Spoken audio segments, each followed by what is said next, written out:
کربلا کی تپتی ریت تھی، حضرت امام حسین کا آخری سجدہ تھا۔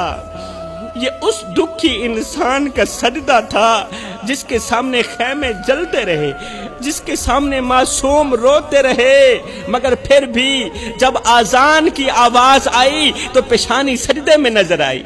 اے اللہ، یہ کیسی پیشانی ہے، یہ کیسی پیشانی ہے جو زخموں سے چور تو ہوئی مگر عبادت سے دور نہ ہوئی۔ جوانو، حضرت امام حسین کا آخری سجدہ تھا، چاروں طرف سناٹا تھا، اپنا کل سرمایہ اللہ کے نام قربان کر دیا تھا، خون سے لت پت بدن، 3 دن کی پیاسی زبان، زخمی دل کے ساتھ فاطمہ کے لال نے سجدے میں سر رکھ کر کہا، اللہ، او میرے مالک، تو حسین کے دکھڑے تو سن، تو حسین کے درد تو سن۔ اللہ، ایک طرف نیزے تھے، دوسری طرف میرے شہزادے تھے۔ اللہ، ایک طرف نیزے تھے، دوسری طرف میرے شہزادے تھے۔ مالک، میری روح گواہ ہے کہ میرے خیمے تو جل گئے مگر حسین نے تیرا نام نہیں جلنے دیا۔ حسین کے خیمے جل گئے، حسین کے بچے پیاسے مر گئے مگر تیرا دین نہیں ہرنے دیا۔ میرے مالک، یہ کیسا انصاف ہے؟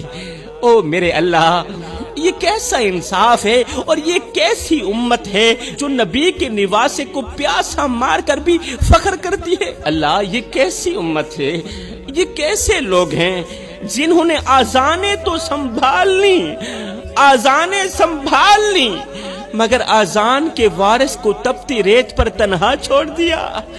مالک، یہ میرا آخری سجدہ ہے، پتہ نہیں پھر اس دھرتی پر تجھے سجدہ کرنا مجھے نصیب ہوگا یا نہیں ہوگا۔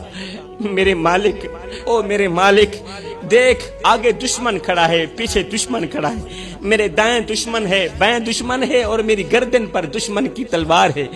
مالک، میں اپنے نانا کے پاس جانے سے پہلے تجھ سے بس اتنا پوچھنا چاہتا ہوں کہ میرے مالک، تجھے راضی کرنے کے لیے میں نے علی اصغر قربان کر دیا، تجھے راضی کرنے کے لیے میں نے علی اکبر قربان کر دیا، میرے قاسم کا شباب لٹ گیا، تجھے راضی کرنے کے لیے اون و محمد قربان کر دیے۔